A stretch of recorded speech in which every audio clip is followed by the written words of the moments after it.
오늘은 믿음, 신비로운 능력, 믿음, 신비로운 능력.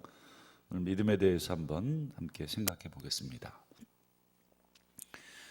바울은 이제 13절에서 16절까지, 물론 그 앞에 12절까지, 이제 어제까지 바울은 무엇에 대해서 얘기했다고 말씀을 드렸냐면, 자기 자신에 대한 소위 말하는 변호, 자기가 어떻게 너희들 가운데 들어갔고, 내가 어떻게 너희들과 함께 살았고, 또 어떻게 복음을 전했고, 소위 말해서 이걸 뭐라 그러냐면 진정성. 그러니까 바울의 진정성을 유대인들, 이 데살로니가 지역에 살고 있던 유대인들이 계속 흔들었습니다. 저 사람은 진실한 사람이 아니다, 탐심을 가지고 있는 사람이다, 또 여러 가지 모든 것을 다 부정하도록 그렇게 했죠. 그래서 좀 길었지만 바울은 계속 하나하나 다 자신을 어떻게 보면 좀 구차해 보이지만 다 반박을 합니다. 그 이유가 뭐라 그랬죠? 자기 자신 때문이 아니라 자기 자신이 전한 복음까지도 부정이 될까봐 바울은 그랬습니다. 사실 바울의 삶을 되돌아보면 개인적으로 여러 가지 수모와 여러 가지를 다 받았지만 그걸 다 참아낸 그런 사도 아니었습니까? 그럼에도 불구하고 오늘 데살로니가 교인들까지 이렇게 자신을 오해할까 바울은 두려워 자신을 길게 변호를 하고, 이제 13절 16절까지 해서 바울은 데살로니가 교인들의 그 반응, 자신이 전해준 그 복음에 반응한 것에 어떻게 하고 있냐면 감사하고 있습니다. 우리 13절을 다시 보시면, 이러므로 우리가 하나님께 끊임없이 감사한다. 아마 이제 이 끊임없이라는 건 뭐 24시간 막 계속 감사한 게 아니라 기도할 때마다 이제 바울이 당연히 자신이 세운 교회들을 위해서 기도하지 않겠습니까? 그랬을 때 데살로니가 교인들을 향해 기도할 때 감사한 마음이 먼저 든 거죠. 지난번에 살핀 갈라디아 교인들을 향해서는 어떤 마음이 들었습니까? 뭐 이상한 마음, 그리고 막 화도 나고 정말 여러 가지 마음들을 가지고 있었지만 데살로니가 교인들을 향해서는 감사함이 주된 감정이었죠. 그래서 감사한데 그 이유를 설명합니다. 뒤에 보시죠. 자, 너희가 우리에게 들은 바 하나님의 말씀을 받을 때 어떻게 받지 않았냐면, 첫 번째, 사람의 말로 받지 않았다. 그리고 뭘로 받았냐면 하나님의 말씀으로 받았다. 그러면서 뒤에 뭐라고 한마디 더 하죠? 진실로 그렇다. 그러니까 확실하게 데살로니가 교인들이 바울 일행이 전해준 복음을 사람의 말이 아니라 하나님의 말로 받았다. 그러면 사람의 말은 뭐죠? 사람의 말과 하나님의 말을 여기서 바울이 구분하고 있는데, 계속 말씀드린 것처럼 그 당시에 이 지역에 무엇이 유명합니까? 떠돌이 철학자들, 자신들의 이 나름의 그 철학 사상을 가지고 이 지역 저 지역 돌아다니며 사람들 앞에서 자신들의 사상, 자신들의 생각 또는 깨달은 것들을 막 얘기하죠. 그 얘기를 하는 겁니다. 이게 사람의 말입니다. 그 당시에 수많은 강론들이 유행을 했어요. 뭐 요즘도 우리 뭐 TV 프로그램에 무슨 세바시 뭐 이런 거, 그다음에 뭐 좋은 강연, 뭐 누구누구 유명한 사람 모셔다가 강연하고 그러면 막 몰려들어서 듣고 그렇죠. 뭐 벌써 오래된 일이지만 옛날에 KBS 공영방송에서 뭐 노자 전공했다는 뭐 누구 저도 그 사람 말을 강의를 다 들어보고 거기에 관한 책도 꽤 제가 사서 읽어봤는데, 뭐 여러 가지 그런 강연들이 많은 거죠. 이 당시에는 훨씬 많았습니다. 그래서 어쨌든 이 바울의 말도 그냥 떠돌이의 철학자들의 어떤 하나의 그냥 사상, 야, 신이 있고 신이 내려와서 우리를 위해 죽었대, 그리고 그 신이 다시 살아났대, 그리고 그 살아난 신이 하늘로 올라가서 다시 내려온대. 이게 하나의 뭐예요? 바울이 전한 큰 사상이거든요. 그것을 사람의 그냥 철학 중에 하나로 듣지 않고 뭐예요? 정말 참된 하나님, 우리가 그동안 들었던, 그 다음에 섬겼던 모든 것이 다 거짓이구나 하는 것을 이제 정확하게 했다는 거죠. 그러면서 이제 바울은 한 가지 더 확인을 합니다. 보세요. 2장 13절 끝에 보세요. 자, 너희들이 들은 이 하나님의 말씀으로 받은 이 말씀이, 이게 중요합니다. 또한 역사하는데 어디에서 역사합니까? 너희 믿는 자 가운데서 역사한다. 이 조건이 제일 중요합니다. 하나님의 말씀이 역사하되 어디 가운데 역사합니까? 믿는 자들 가운데서. 저는 여기서 만자만 붙였으면 좋겠어요.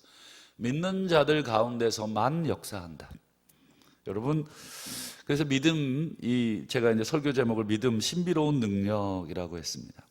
왜냐하면 하나님의 말씀 자체에 능력이 없어서가 아니라 하나님께서 말씀이 작동하도록 만드신 원리가 그렇습니다. 하나님이 여러분 말씀하시면 그대로 되지요. 뭐 빛이 있으라, 그럼 빛이 있는데, 이상하게 하나님께서 이 구원하시는 방법은 뭐예요? 그냥 너 구원받아 이러면 될 거 아니에요. 뭐 어렵게 그렇게 뭐 예수님 보내가지고 죽이시고 뭐 여러 가지 과정들을 통해서 우리로 하여금 또 믿니 안 믿니 뭐 이러실 거 있습니까? 우리를 사랑하신다면서요. 우리를 사랑하시면 그냥 구원하시면 되잖아요. 그렇지 않습니까? 그냥 말씀으로 세상을 창조하신 그 창조의 능력이 우리 가운데 어찌 구원하지 못하게 하겠습니까? 여러분, 그건 하나님의, 그건 우리 생각이고 그건 우리의 소망이고 그랬으면 좋겠다라는 건 우리의 마음이고, 여러분, 하나님의 생각, 하나님의 방법, 하나님의 마음은 그게 아니더라. 그럼 우리가 받아들여야 하는 진리인 것이죠. 그래서 바울이 뭐라고 하냐면, 이 말씀이 무능해서 어떤 쪽에서는 역사하고 어떤 쪽에서는 역사하지 않고가 아니라, 하나님의 그 말씀의 역사하는 방식은 뭐예요? 믿는 자 가운데서, 즉 믿음으로 합하여야 그 말씀이 드디어 역사하도록 그렇게 하셨다. 그래서 2장 13절이 정말 중요한, 끝에 말씀이 중요한, 말씀이 또한 너희 믿는 자들 가운데서 역사한다. 그래서 아마 우리 지난 1장 3절에 기억나시죠? 바울이 1장 3절에서 막 내가 너희를 기도할 때마다 항상 하나님께 감사한다. 지금 13절과 2장 13절과 사실은 1장 3절이 똑같은 말이에요. 그걸 한 번 더 반복하고 있는. 그래서 1장 3절에 여러분 기억나시죠? 너희의 믿음의 역사, 사랑의 수고 막 이런 얘기 하잖아요. 그때 이제 믿음의 역사를 미리 얘기한 거예요. 그러니까 앞으로 이제 여러분 서신서를 읽으실 때 한 가지 팁을 드리겠습니다. 바울이 서신서를 때 앞에 기도하는 부분 있죠. 앞에 뭐 감사한다. 앞에 이 소위 말하는 서론. 이 서론 부분은 아주 중요합니다. 왜 그러냐면 그냥 인사치레가 아니라 앞으로 이어질 내용에 대해서 미리 얘기합니다. 전부 다. 바울의 모든 서신서가 다 그렇습니다. 왜 그렇게 쓰냐면 그 당시에 편지 쓰는 방식이 그렇습니다. 그 당시에 편지를 쓰는 방식은 앞부분에다가 자기가 하고 싶은 말들을 다, 그러니까 어떻게 보면 여러분 논문이나 글을 쓸 때 제일 먼저 뭐를 먼저 쓰시나요? 서론을 먼저 쓰지 않습니다. 제일 먼저 뭐를 쓰나요? 본론이나 혹은 결론을 먼저 씁니다. 결론을 먼저 써놓고 그 다음에 결론을 입증하거나 그 다음에 본론을 막 쓰면서 자연스럽게 결론을 도출하거나, 이 두 개 중에 하나입니다. 그래서 그렇게 본론을 먼저 쓰고 결론을 쓰면 귀납적이 되고, 결론을 써놓고 본론으로 쓰면 연역적이 된다 하는 건데, 그러면 서론은 언제 쓰느냐? 그렇죠. 본론과 결론을 다 쓰고 서론을 씁니다. 아시겠죠? 바울의 편지도 똑같습니다. 사실은 자신이 데살로니가 교인들의 상황을 다 듣고 뭐예요? 어떤 내용을 써야 되겠다, 그렇게 머릿속에 염두에 두고 그리고 그걸 쓰고 또는 서론에다가 그걸 먼저 명시를 합니다. 그래서 여러분 서론 1장을 잘 읽으시면 2장, 3장, 4장에 이어지는 내용들이 앞에 예고가 되어 있습니다. 그래서 우리 2장 13절이 바로 1장 3절의 내용을 다시 한번 확인해 주는 것입니다. 여기서 우리가 아까 말씀드렸듯이 중요한 진리를 하나 발견해야 되겠습니다. 말씀, 하나님의 말씀이라고 할지라도 전하는 자보다 누가 훨씬 중요합니까? 받는 자가 훨씬 중요합니다. 여러분, 말씀을 믿음으로 받는 자에게만 역사가 일어납니다. 그래서 여러분, 믿음으로 받는 것이 훨씬 중요하다 하는 것을 기억하시고, 그래서 여러분, 바울이 전해준 복음을 하나님의 말씀으로 믿었던 이 데살로니가 교인들이 그럼 어떤 역사가 일어났느냐, 어떤 변화가 일어났느냐. 여러분, 말씀을 받았으니까 믿음의 역사가 일어났겠죠. 그러면 어떤 역사가 일어났는가? 우리 아까 말씀드렸듯이 또 1장을 보시면 알아요. 1장 6절을 한번 볼까요? 아까 서론에 해당된다는 1장 6절을 보시면 바울이 미리 그 얘기를 합니다. 너희는 많은 환난 가운데 성령의 기쁨으로 말씀을 받아 우리와 주를 본받는 자가 됐다. 첫 번째 변화가 뭐예요? 데살로니가 교인들이 바울의 말을 하나님의 말씀으로 받자 첫 번째 뭐가 생겼어요? 맷집이 생겼어요. 맷집. 그 맷집이 뭐예요? 환난 가운데 버틸 수 있는 힘. 여러분, 바람이 막 불어도 견딜 수 있는 힘이 생기는 것이죠. 여러분, 말씀이 하나님의 말씀으로 딱 세워진 사람은 여러분 어떻습니까? 웬만한 일에 크게 요동하지 않습니다. 그래서 바울도 너희가 환난 가운데 성령의 기쁨으로, 그 다음에요, 주님을 본받는 자가 딱 되었다. 그게 첫 번째 변화고요. 두 번째는요, 9절을 볼까요? 1장 9절. 너희가 어떻게 우상을 버리고 하나님께 돌아와 살아계시고 참되신 하나님을 섬기는지. 이게 두 번째 변화죠. 여러분, 데살로니가 지역은 제가 서론에 말씀드렸듯이 우상이 한 250종이 있었어요. 여러분, 250종의 우상을 쳐다보기만 해도 어질어질하죠. 일본에 가보신 분들은 알지만 일본에 곳곳에 뭐가 있습니까? 사당, 신당 이런 게 있어요. 대만에 갔더니 대만에도 그렇게 많더라고요. 이게 알지 못하는 잡신들까지 다 섬기는 것입니다.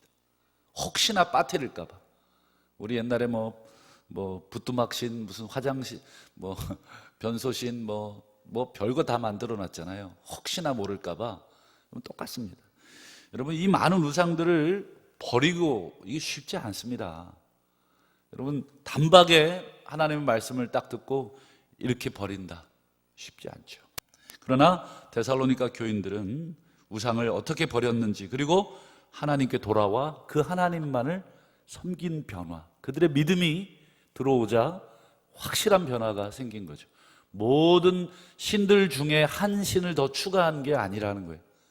하나님이라는 신도 그래, 일단 믿어두자. 믿어서 손해볼 거 없지. 이분이 정말 살아있으면 어떡할 거야. 그래서 추가한 게 아니에요. 다 버리고 하나님만. 그 다음 마지막 10절 보시죠. 세 번째 변화가 있습니다. 세 번째 변화. 또 죽은 자들 가운데서 다시 살리신 그의 아들이, 예수님이죠. 예수님이 하늘로부터 강림하실 것을 너희가 어떻게 기다리는지. 이게 세 번째 변화입니다. 이게 뭐예요? 믿음, 소망, 사랑 중에 뭐예요? 소망의 인내. 이게 이제 아까 1장 3절에 그 믿음의 역사, 사랑의 수고, 소망의 인내할 때 소망의 인내입니다. 즉 예수 그리스도의 강림, 다시 오심에 대한 소망을 가지고 지금 현재의 삶을 인내하고 현재의 고난을 버티고 있다. 이게 너희들의 변화다. 이 세 가지를 바울이 앞서 1장 6절, 9절, 10절에 언급을 했었죠. 그리고 이제 바울이 중요한 얘기를 하나 더 합니다. 우리 2장 14절을 보실까요? 2장 14절. 형제들아 너희가 그리스도 예수 안에서 유대에 있는 하나님의 교회들을 본받는 자 되었으니, 여기 보면 이제 제가 왜냐하면이라고 괄호로 쳐놨죠. 이 화면에 보시면 왜냐하면이라는 말은 우리말 성경에 없지만 원문에는 있습니다. 여러분 데살로니가 교인들이 유대에 있는 하나님의 교회를 언제 본받았습니까? 만난 적도 없어요, 서로. 근데 본받았다 이렇게 얘기하죠. 그 이유를 설명하기 때문에, 왜냐하면 너희가 본받았다고 내가 말하는데 그 이유를 설명해 줄게 하면서, 그 이유는 뭐냐? 그들이 유대인들에게 고난을 받음과 같이 너희도 너희 동족들에게 동일한 고난을 받았기 때문이다. 이렇게. 즉 유대에 있는 모교회죠, 모교회. 유대에 있는 하나님의 교회, 하나님의 교회나 데살로니가에 있는 너희들이나 똑같더라. 본받았더라. 너희가 유대의 교회랑 똑같이 본받았다. 어떤 측면에서 본받았대요? 고난. 고난이라는 측면에서 너희나 유대교나 똑같더라. 그래서 바울이 지금 데살로니가 교인들이 가진 믿음의 역사를 다시 한번 설명합니다. 우리 아까 말씀드린 1장 6절에서도 바울이 이 얘기를 했어요. 너희가 많은 환난 가운데서 우리와 주를 본받았다. 1장 6절에 분명히 얘기하고, 또 2장 14절에도 너희가 고난 속에서 우리를 본받고 있다. 왜 이 고난이란 주제를 바울이 계속 강조하는지 알겠죠? 1장 6절에서도 그랬고 지금 2장 14절에서도 계속 너희가 고난 가운데 주를 본받고 있다. 왜 그럴까요? 걱정이 되니까 그렇죠. 아직 신생교회고 실제로 믿음으로 받았지만 고난 앞에 여러분 장시간 흔들리면 어떻게 될까요? 견뎌낼 재간이 그렇게 많지 않습니다. 한두 번의 고난과 핍박도 단기간에 여러분 고난과 이런 거에는 어느 정도 견디지만 이게 장기화되면 다 쓰러집니다. 다 쓰러집니다. 그래서 여러분 데살로니가 교회의 이 고난, 유대인의 핍박이 그냥 단순간에 없어질 것이 아닌 것을 알고 있었죠. 지속적으로 여러분 유대인들의 핍박과 또 방해와 여러 가지가 있을 것을 바울이 염려한 것이죠. 그래서 데살로니가 이 교인들 안에 심겨진 이 믿음, 그리고 이 믿음의 역사, 이 믿음의 역사로 인해서 당하는 고난에 대한 인내, 이거를 계속 어떻게 하고 있어요? 격려하고 있는 거죠. 여러분 누군가를 세울 때 여러분 계속해서 어떻게 해야 돼요? 격려하셔야 돼요. 잘합니다. 너희가 지금 잘하고 있다. 잘 섬기고 있다. 여러분 교사들을 격려한다든지 봉사자들을 격려한다든지, 여러분 한마디 이렇게 한 번 격려한다고 되는 것이 아니라 계속 격려해야 되죠.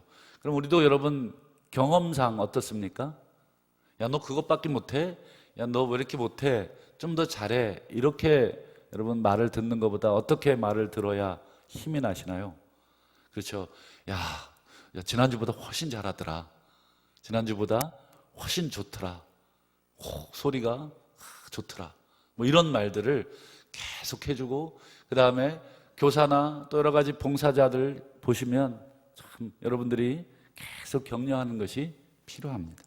여러분 바울도 지금 고난 가운데 계속 처해 있는 데살로니가 교인들을 지금 어떻게 위로하냐면, 너희가 지금 받고 있는 고난이 너희만 당하는 고난이 아니고 우리의 모교회가 되는 유대에 있는 이 교회도 똑같은 고난을 받고 있어. 그러니 야, 이거 우리만 하나님 믿어서 이 고생하는 거 아니야? 그렇게 생각하지 말고 우리는 다 같은 고난을 받고 있다. 그러면서 여러분 정말 중요한 얘기를 합니다. 15절 보시죠.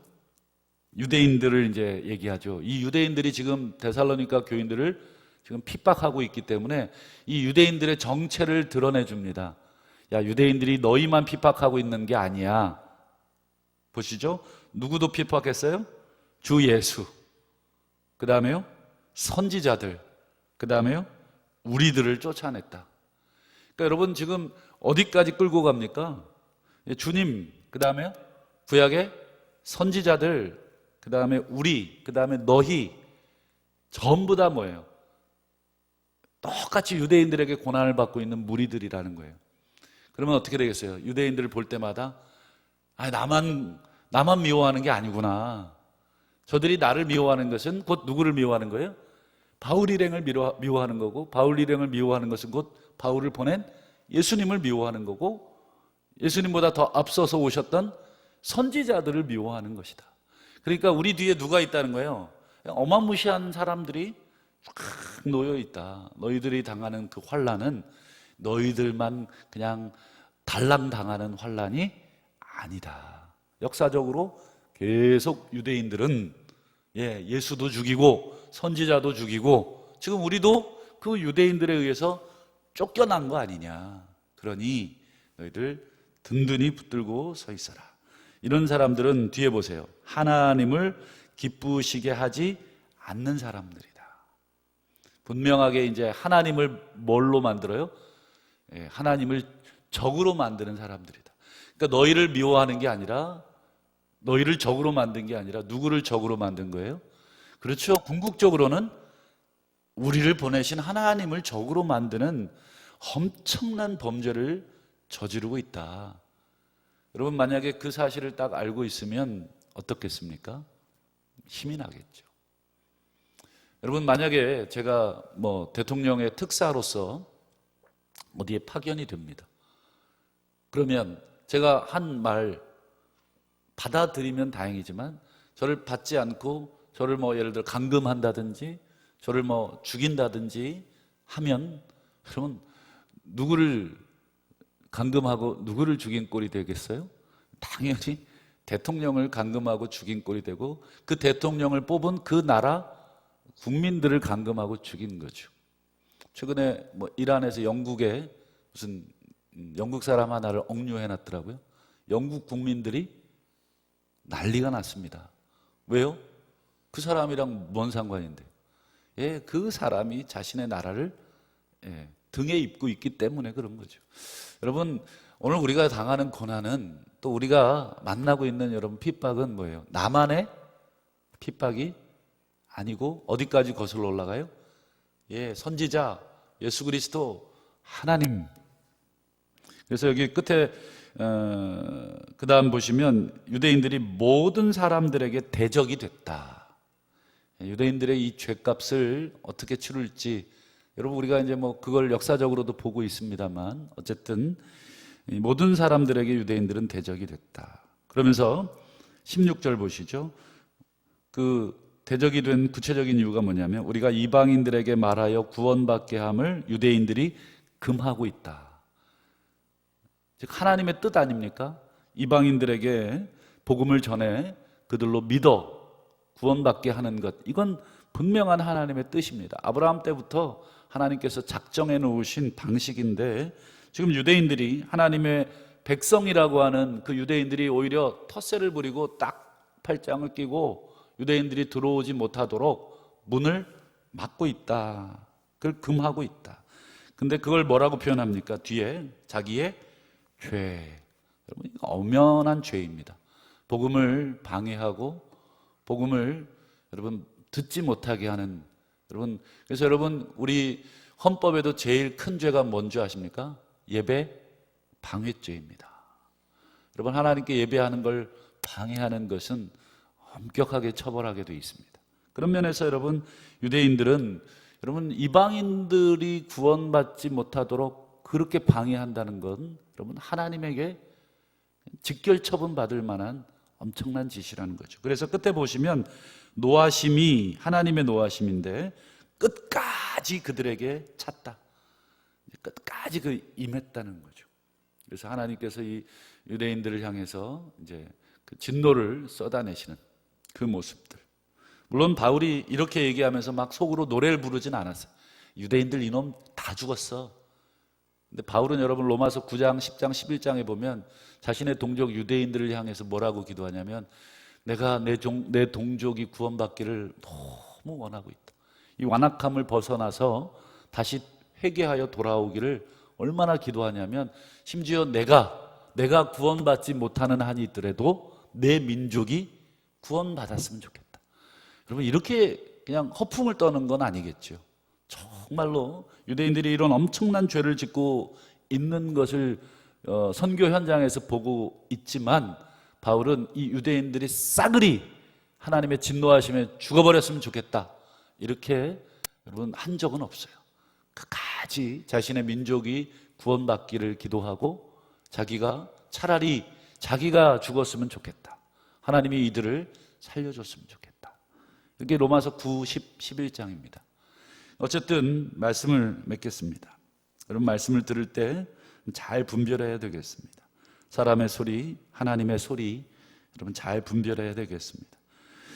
늘 말씀과 기도로 무장된 사람은 세상의 소리, 사람의 소리와 하나님의 소리를 쉽게 분별합니다. 하나님의 소리를 분별하여 반응하는 자는 반드시 삶의 변화, 믿음의 역사가 있기 때문에 여러분, 삶을 보고 저 사람이 하나님의 말씀을 받았구나 하는 것을 보게 됩니다. 오늘 하루도 우리 데살로니가 교인들처럼 말씀과 기도를 통해서 여러분 하나님의 소리를 잘 들으시고, 또 분별하시고, 또 듣고 믿음으로 함께 반응하심으로 우리 삶의 믿음의 역사, 열매가 가득하시기를 주의 이름으로 축복합니다.